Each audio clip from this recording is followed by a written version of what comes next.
O determinismo genético, a diretora acrescentou, permite culpar o avô pelos genes ruins de uma pessoa, explicando por que ela é alcoólatra. O determinismo psíquico permite-me culpar meus pais por minha infância infeliz que me levou a fazer más escolhas. O determinismo ambiental me permite culpar meu chefe pela desgraçada qualidade de minha vida profissional, o que explica por que eu me comporto mal no trabalho. Tenho toneladas de novas desculpas para meu mau comportamento. Isso não é ótimo? O velho argumento da natureza versus a criação, a enfermeira observou. Acho que estamos aprendendo que, embora os genes e o ambiente tenham efeito sobre nós, ainda somos livres para fazer nossas próprias escolhas. Vejam os gêmeos idênticos. Mesmo óvulo, mesmo espermatozoide, portanto, os mesmos genes, inato. Ambos cresceram no mesmo lar ao mesmo tempo, adquirido. Contudo, podem ser duas pessoas muito diferentes. Algum de vocês leu sobre as gêmeas siamesas que recente publicação da revista Life? O sargento perguntou. Elas têm o mesmo corpo, mas duas cabeças completamente separadas. O que é de fato espantoso é que as meninas possuem personalidades diferentes, gostos diferentes, comportamento e etc. Mesmo genes, mesmo ambiente e, no entanto, são pessoas diferentes. Exemplos maravilhosos, Simeão continuou. Acho que vocês gostarão de um de meus poemas favoritos, de um autor desconhecido. Chame-se Determinismo Revisitado. E diz assim: fui ao meu psicanalista para ser psicanalizado, esperando que ele pudesse me dizer por que esmurrei os olhos do meu amor.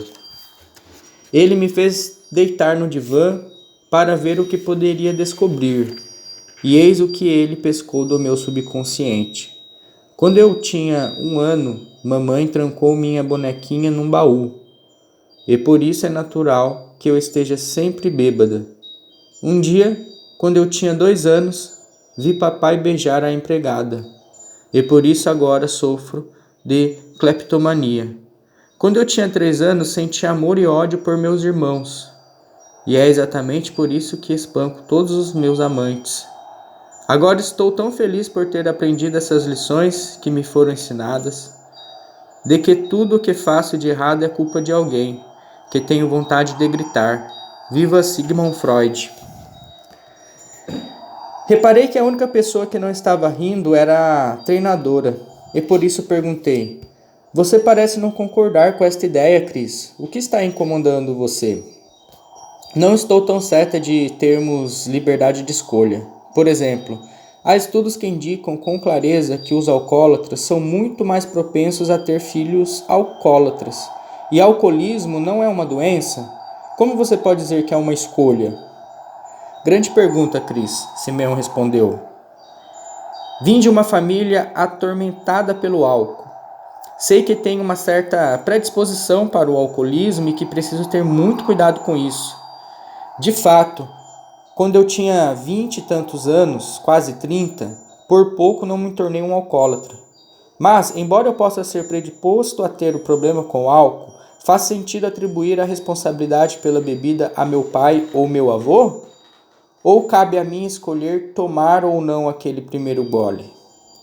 Há pouco tempo, acrescentei, fiz um curso para executivo sobre ética nos negócios em que a palavra responsabilidade foi partida em duas: resposta e habilidade. O curso nos ensinou que todos os tipos de estímulos vêm a nós: contas a pagar, maus chefes, problemas com vizinhos e o que mais houver.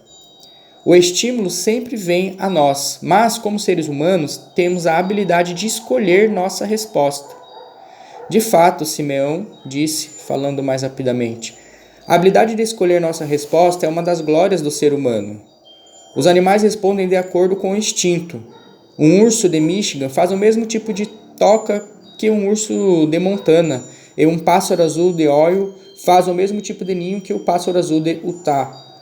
Os golfinhos que ensinamos a saltar sobre o arame no seu road não têm mérito nem consciência de sua façanha, mas sabem que ao final do show encherão a barriga de peixe. Simeão prosseguiu. Imagino que alguns de vocês ouviram falar de Viktor Frankl. Ele escreveu um livrinho famoso chamado Em Busca de Significado, que eu recomendaria a cada um de vocês. Frankl, um psiquiatra judeu, formou-se e mais tarde tornou-se professor na Universidade de Viena, a mesma escola que educou Sigmund Freud. Frankl tornou-se seguidor e proponente do determinismo, exatamente como seu mentor e ídolo Freud. Durante a guerra, Frankl ficou preso em um campo de concentração por vários anos. Perdeu quase toda a família e os bens pessoais nas mãos do regime nazista e suportou horríveis experiências médicas no próprio corpo. Ele sofreu muito. E o livro, com certeza, não é para quem tem estômago fraco, mas Frankl aprendeu bastante a respeito das pessoas e da natureza humana em meio ao sofrimento, e isso o forçou a repensar sua posição sobre o determinismo. Deixe-me ler para vocês o trecho desse livro. Sigmund Freud uma vez afirmou: deixe alguém tentar expor à fome diversas pessoas de maneira uniforme. Com o aumento da urgência imperativa da fome, todas as diferenças individuais obscurecerão e em seu lugar aparecerá a expressão uniforme do único desejo não silencioso. Graças a Deus, Sigmund Freud foi poupado de viver a experiência dos campos de concentração. Seus textos deitam-se nos sofás de veludo da cultura vitoriana, não na sujeira de Auschwitz. Lá, as diferenças individuais não obscureceram, ao contrário, as pessoas tornaram-se mais diferentes. As pessoas se desmascararam, tanto os porcos quanto os santos. O homem é essencialmente autodeterminante. Ele se transforma no que fez de si mesmo. Nos campos de concentração, por exemplo, nesse laboratório vivo e nesse solo de testes, nós presenciamos e testemunhamos alguns de nossos companheiros se comportarem como porcos, enquanto outros se comportavam como santos. O homem tem ambas as potencialidades dentro de si. A que se efetiva depende das decisões, não das condições.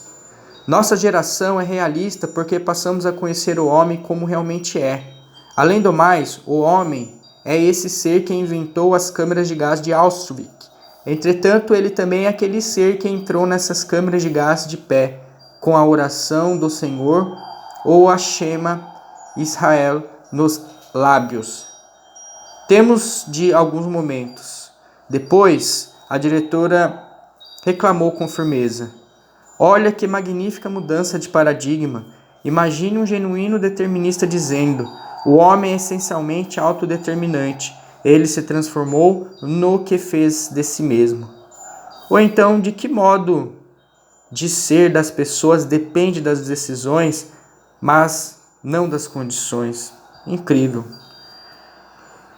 Durante a aula da tarde, Simeão repetiu muitas vezes a importância da responsabilidade da escolha. Quero contar a vocês uma história real que me aconteceu há uns 60 anos. Quando eu estava na 6ª série, meu professor, o Sr. Kaime, proferiu as palavras que naquele momento bateram em mim como as mais profundas jamais ditas. As crianças da sala estavam reclamando por terem que fazer o dever de casa. E o Sr. Kaime gritou: eu não posso obrigar vocês a fazerem o dever de casa. Aquilo chamou nossa atenção e ficamos quietos. Ele continuou: há apenas 2 coisas nesta vida que vocês têm que fazer. Vocês têm que morrer e têm que pagar impostos, interrompeu o sargento. Exatamente, Greg. Morrer e pagar impostos. Naquele momento eu achei que aquela era a coisa mais libertadora que eu jamais ouvira. Que coisa! Isto é, eu estava apenas na 6ª série e morrer parecia a 1 milhão de anos de distância. E como não tinha dinheiro, não podia pagar impostos. Eu me sentia absolutamente livre. Quando fui para casa naquela noite, meu pai disse: filho, por favor, leve o lixo para fora. Eu respondi: ei, espere um minuto, papai. O Sr. Kaime nos ensinou hoje que há somente 2 coisas na vida que temos que fazer: morrer e pagar impostos. Nunca esquecerei sua resposta.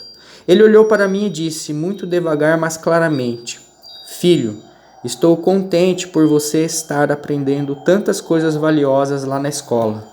Agora é melhor pegar logo esse lixo porque você acaba de optar por morrer. Depois que a risada cessou, Simeão continuou. Mas vocês sabem, o Sr. Caime não disse a verdade naquele dia. O Sr. Caime não disse a verdade naquele dia. Há pessoas que optam por não pagar impostos.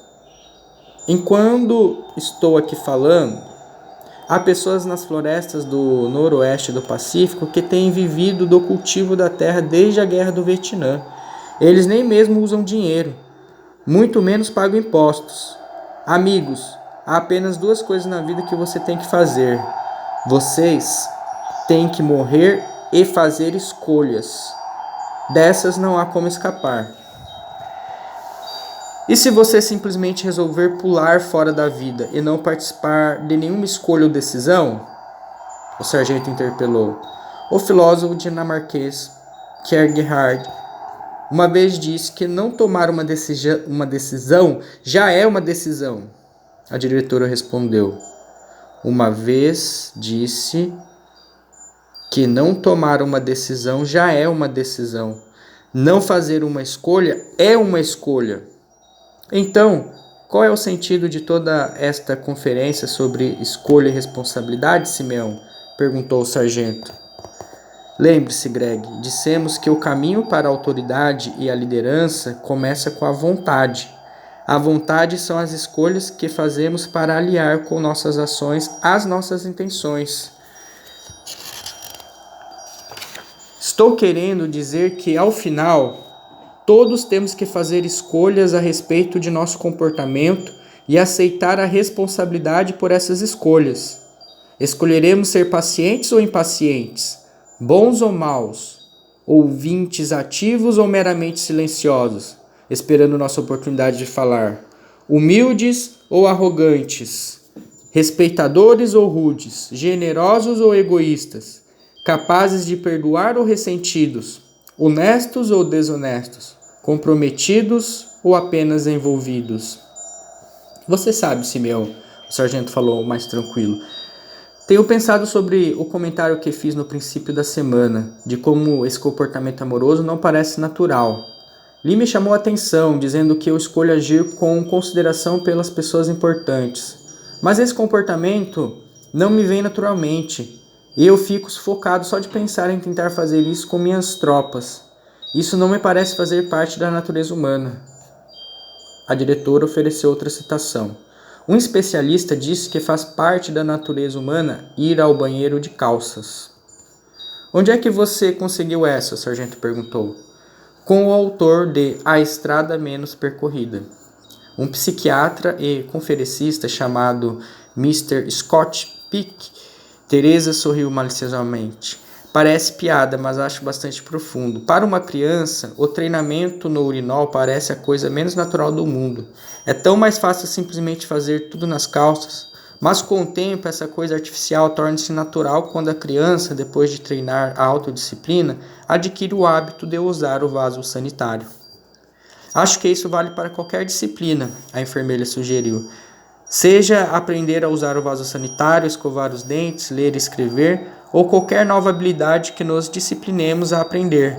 De fato, agora que penso a respeito disso, disciplina tem como objetivo ensinar-nos a fazer o que não é natural. Maravilhoso, maravilhoso, Simeão exclamou. Através da disciplina, podemos fazer com que o não natural se torne natural, se torne um hábito. E vocês sabem que somos criaturas de hábitos. Vocês notaram que estão todos sentados no mesmo lugar em que começaram no domingo de manhã? Você está certo, Simeão, respondi, sentindo-me um pouco tolo. Talvez alguns de vocês já conheçam os 4 estágios necessários para adquirir novos hábitos ou habilidades, Simeão continuou.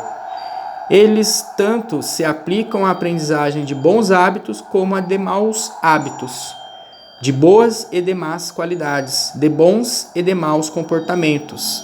O interessante é que eles se aplicam totalmente ao aprendizado de novas habilidades de liderança. Simeão caminhou até o quadro e escreveu: Estágio 1. Inconsciente e sem habilidade.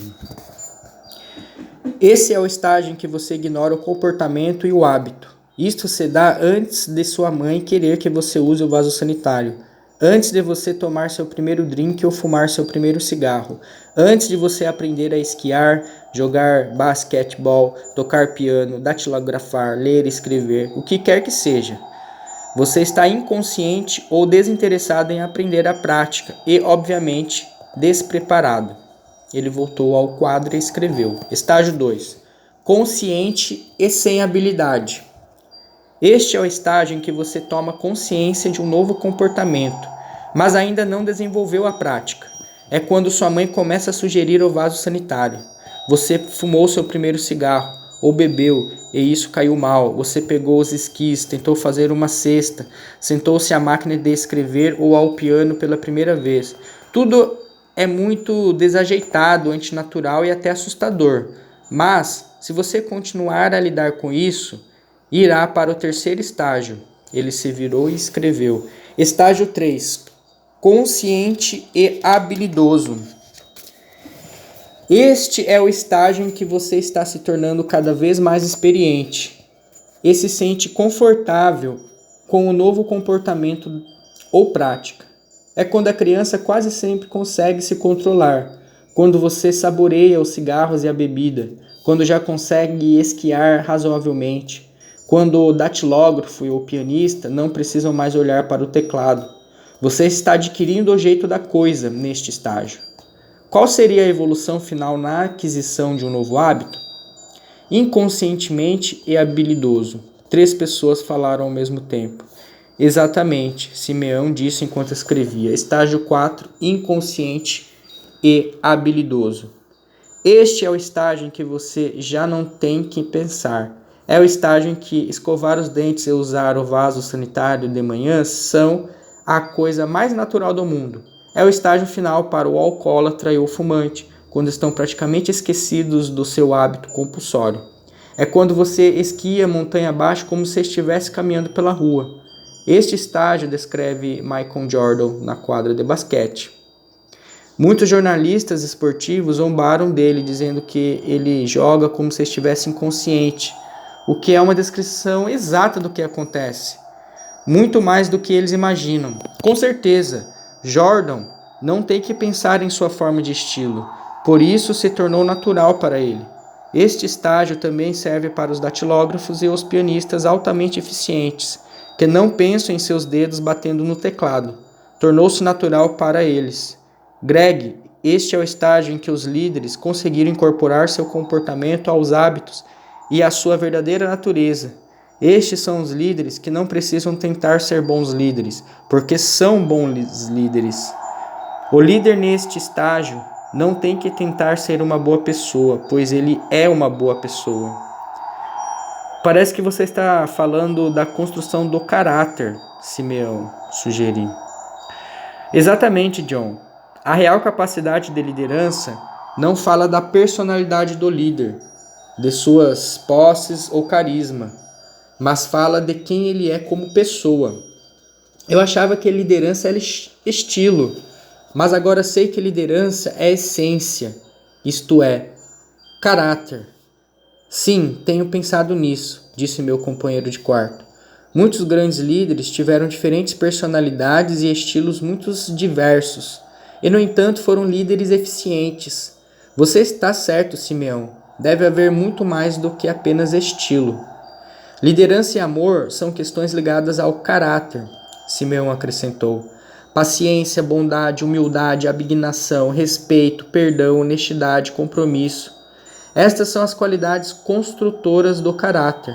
São os hábitos que precisamos desenvolver e amadurecer se quisermos nos tornar líderes de sucesso, que vencem no teste do tempo. A diretora disse. Peço licença para fazer mais uma citação que me parece aplicar-se ao que estamos vendo. Pensamentos tornam-se ações. Ações tornam-se hábitos. Hábitos tornam-se caráter. E nosso caráter tornam-se nosso destino. Deus do céu, que linda citação, Teresa, exclamou o pregador. Sim, Deus seja louvado, o sargento resmungou quando a sessão terminou. Capítulo 7. A recompensa. Para cada esforço disciplinado, há uma retribuição múltipla. Jim Rohn. Eu estava sentado perto de Simeão em total silêncio, às 5:10 de nosso último encontro.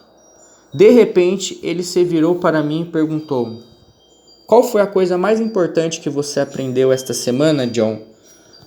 Não tenho certeza, mas acho que é alguma coisa ligada ao verbo amar, respondi imediatamente. Você aprendeu bem, John. Muito tempo atrás, quando advogados eram chamados de escribas, um deles perguntou a Jesus qual o mandamento mais importante do judaísmo. Tente compreender o contexto em que essa pergunta foi feita. O judaísmo evoluíra durante séculos e foi gravado em milhares de velhos pergaminhos, mas o advogado queria saber a única coisa mais importante da religião. E Jesus lhe disse simplesmente que era amar a Deus e ao próximo. O que significa que amar é mais importante do que ir à igreja ou seguir uma série de regras. Descobri que ser apoiado por uma comunidade amorosa em nossa jornada é certamente benéfico, mas amar é muito mais importante. Um sábio cristão chamado Paulo escreveu há cerca de 2 milênios que apenas 3 coisas importam: fé, esperança e amor. E acrescentou que a maior delas é o amor. Acho que com amor você estará no caminho certo, John. Sabe, Simeão, você não fez pregação para nós nem nos impôs sua religião, a sua crença. E você é frade. No princípio, quando cheguei aqui, eu receava ser doutrinado. Foi Santo Agostinho que disse que devemos pregar o evangelho em toda parte aonde formos e usar palavras só quando necessário. Sim, bem, acho que você de fato não precisa de palavras. Sua vida é um exemplo para todos nós. Isto é, você é um modelo de generosidade, desistindo de tudo e vindo aqui para servir. Ao contrário, John, há muitas razões que poderiam até ser chamadas de egoístas que me levaram a escolher viver e servir aqui. Servir, sacrificar-me, obedecer ao reitor e à congregação produzem maravilhas para quebrar minha natureza autocentrada. Quando mais quebro meu orgulho e meu ego, mais alegria tenho na vida.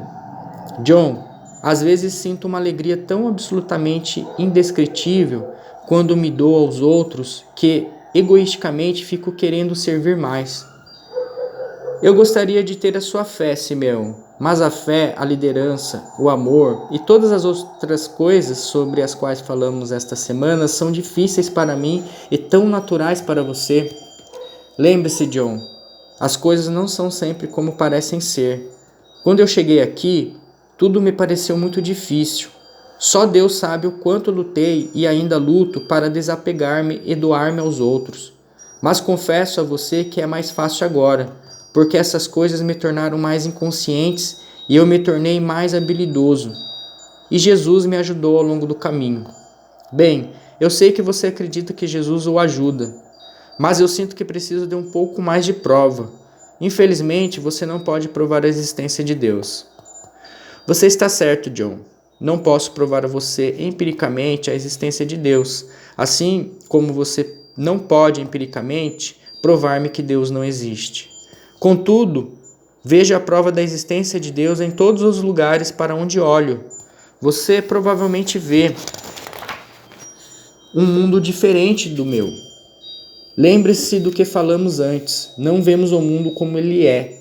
Nós o vemos como somos. Talvez eu precise começar a olhar para as coisas de maneira diferente. Lembre-se do poder da percepção seletiva, John. Vemos e encontramos as coisas que procuramos. Eu estava sentado no sofá meia hora antes da sessão da manhã, hipnotizado pelo fogo e completamente imerso em meus pensamentos.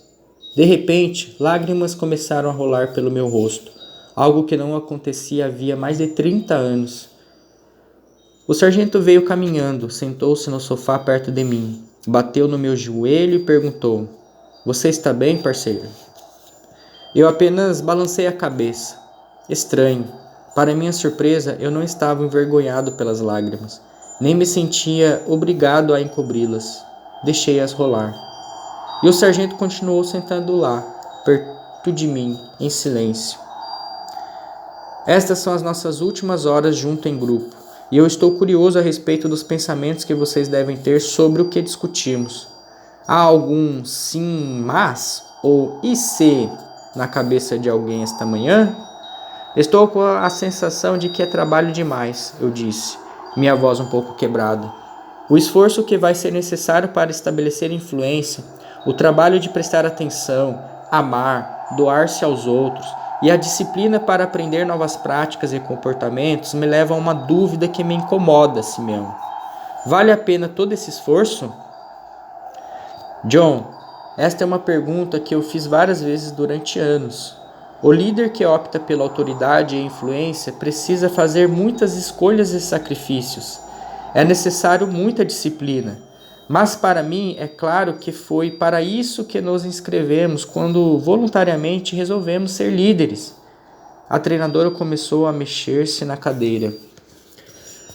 Uma das coisas que dizemos a nossos atletas é que a disciplina exige dedicação e trabalho duro, mas em compensação sempre traz prêmios. Por exemplo, alguém aqui faz exercício regularmente? Eu tento andar de patins 3 ou 4 vezes por semana, disse a enfermeira. Kim, você percebe quais são os prêmios pelo esforço e disciplina para patinar regularmente? Chris continuou. Claro que sim, Kim respondeu com entusiasmo. Eu me sinto melhor, minha mente fica mais clara, patinar me ajuda a manter a forma e a controlar a tensão pré-menstrual. Há até um benefício espiritual, pois eu aproveito os momentos em que patino para meditar. Nós, treinadores, ensinamos aos jogadores que os ganhos obtidos se aplicam a qualquer disciplina assumida. Pense nos prêmios pelo treinamento para usar o urinol, escovar os dentes regularmente, aprender a ler e escrever, tocar piano, aprender a costurar. Seja lá o que for você for aprender e fazer. Nesse caso, a disciplina exigida para liderar com autoridade nos trará ganhos e benefícios. Você está certa, Krista, Simeão concordou, parecendo satisfeito. De fato, há muitos prêmios, ou o que gosto de chamar de recompensas. Alguém pode citar alguma? Bem, vou começar pelo óbvio, a diretora respondeu. Quando optamos por doar-nos, servindo e nos sacrificando pelos outros, nós construímos influência. Um líder que sabe exercer influência é um líder cujas habilidades estão se desenvolvendo. Obrigado, Teresa. O que mais? Isso nos dá uma missão na vida, o sargento anunciou corajosamente. O que você quer dizer com isso, Greg? Simeão perguntou. Uma das razões pelas quais eu gosto da vida no exército é que ela nos dá uma missão, um objetivo, uma visão, uma razão para acordar de manhã. Como a treinadora disse, há várias recompensas pelo esforço disciplinado, inclusive a disciplina exigida para ser um militar, uma pessoa. A missão de construir autoridade, servindo aqueles pelos quais o líder responsável poderia dar-lhe uma visão real da direção que ele ou ela vai tomar. E quando se tem esta visão, a vida passa a ter um propósito e um significado. Muito bom colocado, Greg. Obrigado por esse presente. Simeão sorriu. Quando examinamos tudo o que se requer para liderar com autoridade, percebemos logo que isso exige muito trabalho e esforço. O trabalho de tratar os outros com bondade, de ouvir ativamente, de ter e expressar consideração, de elogiar, de reconhecer, de estabelecer o padrão, de deixar claras as expectativas, de dar às pessoas condições para manterem o padrão estabelecido. Isto é de fato uma missão diária, como Greg disse. Pensando nisso, o pregador acrescentou, disciplinar-se para liderar com autoridade parece uma declaração de missão pessoal. Há alguns anos, era comum as organizações definirem sua missão e registrarem o seu objetivo. mas nunca nos demos conta de como é importante ter uma declaração de missão do que queremos e pretendemos como indivíduos. Alguém uma vez disse que, se não tivermos um objetivo definido, nos dispersaremos em ações sem sentido. Uma das coisas que aprendi na vida, Simeão retomou, foi que as declarações de missão das organizações são boas e acho até que servem a um propósito positivo. Mas nunca devemos esquecer que as pessoas aderem ao líder antes mesmo de aderirem a uma declaração de missão.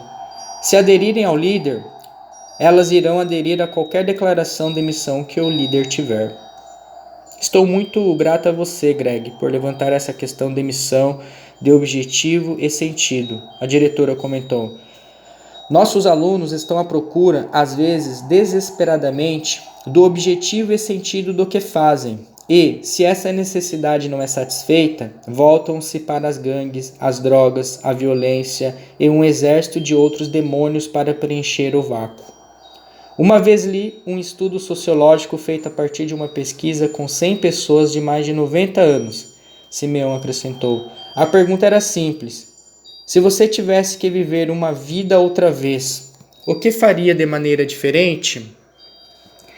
As 3 principais respostas foram que elas se arriscariam mais, refletiriam mais e realizariam mais coisas que permanecessem depois que elas se fossem. Bem, liderar com autoridade, por certo, significa arriscar-se, o sargento disse sem hesitar. Se você topar com um chefe que se apoia no poder, provavelmente estará no olho da rua em pouco tempo. Ei, Greg, tudo na vida é arriscado, eu reagi, principalmente para o líder.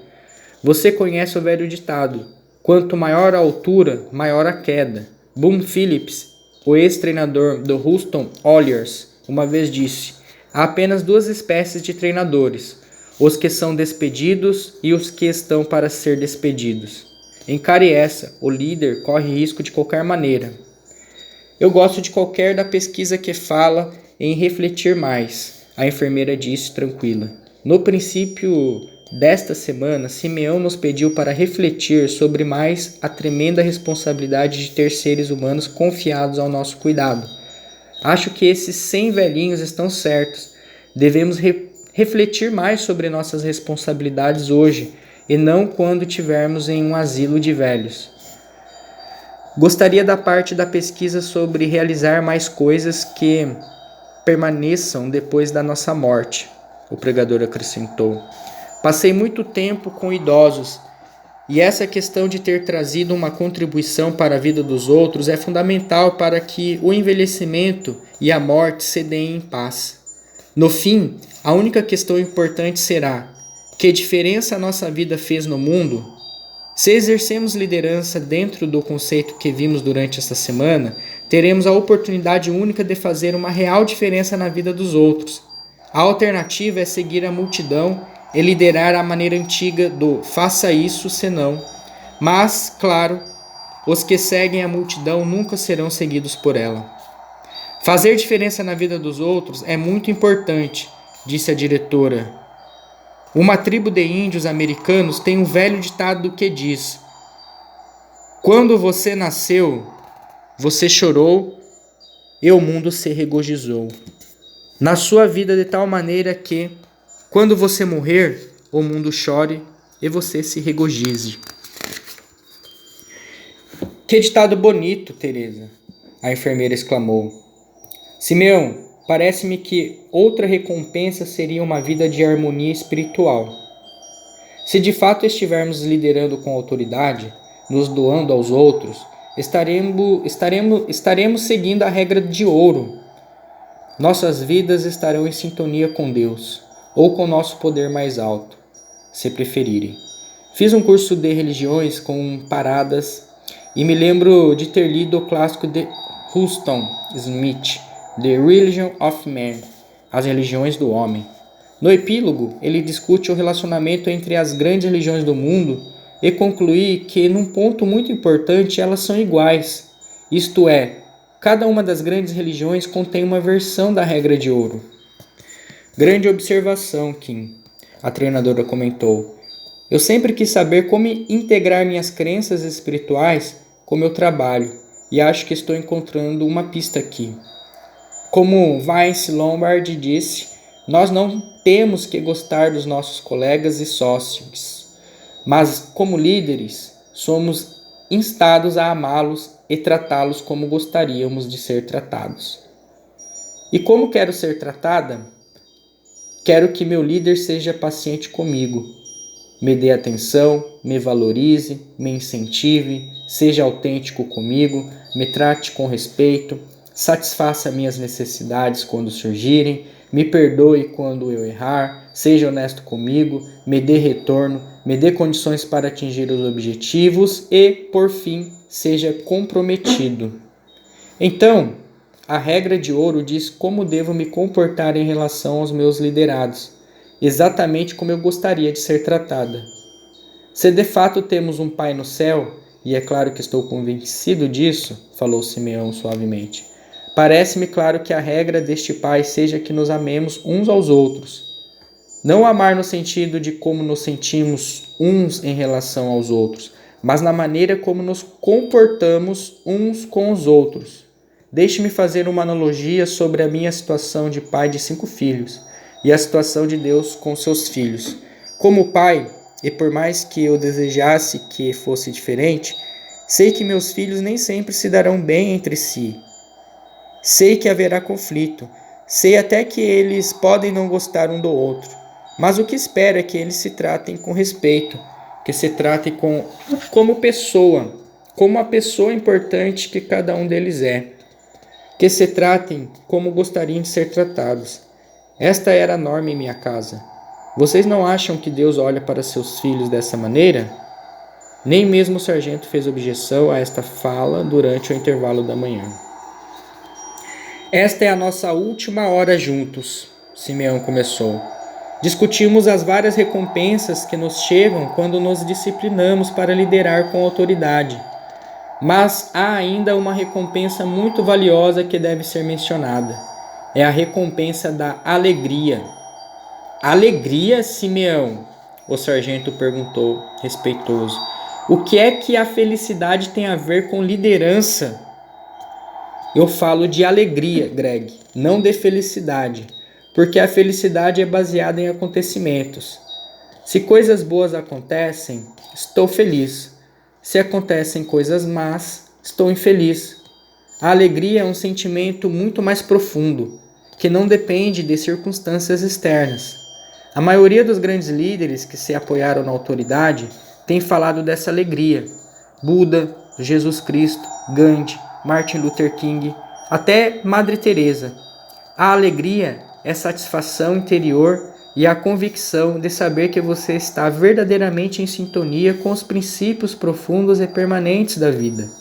Servir aos outros nos livra das algemas do ego e da concentração em nós mesmos que destroem a alegria de viver. Minha mulher me diz que tem muitos clientes autocentrados que jamais cresceram emocionalmente. Fiquei motivado a falar. Ela me explicou isso da seguinte maneira. Em certo sentido, os recém-nascidos e as crianças são o máximo em matéria de egoísmo, verdadeiras máquinas de necessidades e vontades. Para uma criança, suas necessidades e vontades são primárias, exigidas, gritadas, porque de fato a sobrevivência da criança está em jogo. Por volta dos terríveis 2 anos, quase todas as crianças praticamente se tornam tiranas, subordinando o mundo a seus desejos e comandos. Infelizmente, muitas pessoas jamais saem do estágio do eu primeiro e passam pela vida como criança de 2 anos vestidas de adultos, querendo que o mundo satisfaça suas vontades e necessidades. Essas pessoas que deixam de crescer e tornam cada vez mais egoístas e autocentradas. Elas constroem muros emocionais em torno de si. Minha mulher me diz que essas pessoas são terrivelmente solitárias e infelizes. Muitas vezes digo aos jovens que um dos benefícios do casamento é dar aos casais a oportunidade de saírem do autocentrismo, tornando-se atento às necessidades do seu marido ou mulher. O pregador acrescentou: ter filhos é outra oportunidade de crescer e superar nosso egoísmo, ao doar-nos a eles. Um dos desafios da vida de solteiro ou de quem vive sozinho é não se tornar exageradamente autocentrado. As pessoas autocentradas são as mais solitárias e menos alegres que conheço. A enfermeira voltou a falar. Parece que nosso ego, nosso orgulho e egoísmo muitas vezes interferem. Em The Religion of Man, que mencionei de manhã, Smith afirma que todas as grandes religiões do mundo concluem que o maior problema do homem, desde o princípio dos tempos, é sua natureza autocentrada, seu orgulho, seu egoísmo. Algumas religiões referem-se a isso como pecado. Smith concluiu que todas as grandes religiões do mundo ensinam a superar nossa natureza egoísta. Minha fé me ensina que o homem nasce com essa maldição chamada pecado original. Talvez nossa natureza egoísta seja o pecado original, o pregador declarou. Ontem nós fizemos a pergunta: o que é a natureza humana? Quando pensei nessa pergunta ontem à noite, compreendi que minha natureza mais básica é procurar ser o número 1. Concluí que me doar aos outros certamente não é natural. Como quem disse, disciplinar-se para doar-se aos outros é aprender a fazer o que não é natural. Sr. Lewis, a diretora, acrescentou. Um de meus autores prediletos uma vez disse que, se você não acreditar que é autocentrado, provavelmente é autocentrado. Para ilustrar sua afirmação, ele nos desafia a olhar para uma coleção de fotografias de família e perguntar a nós mesmos: julguei ou não a qualidade da foto dependendo de como eu saí nela?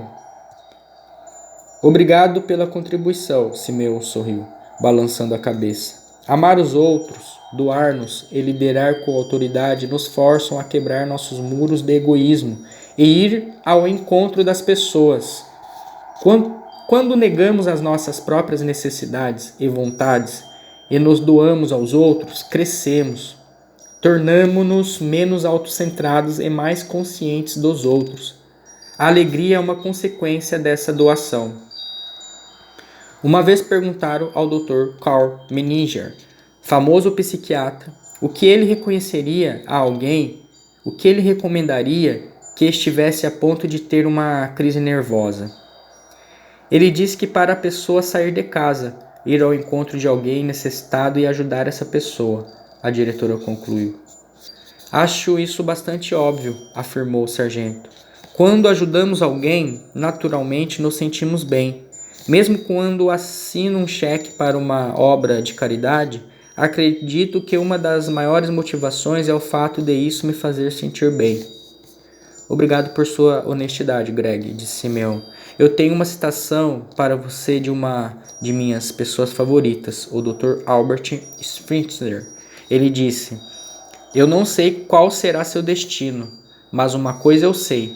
Os únicos que serão realmente felizes são os que buscaram e descobriram o que é servir.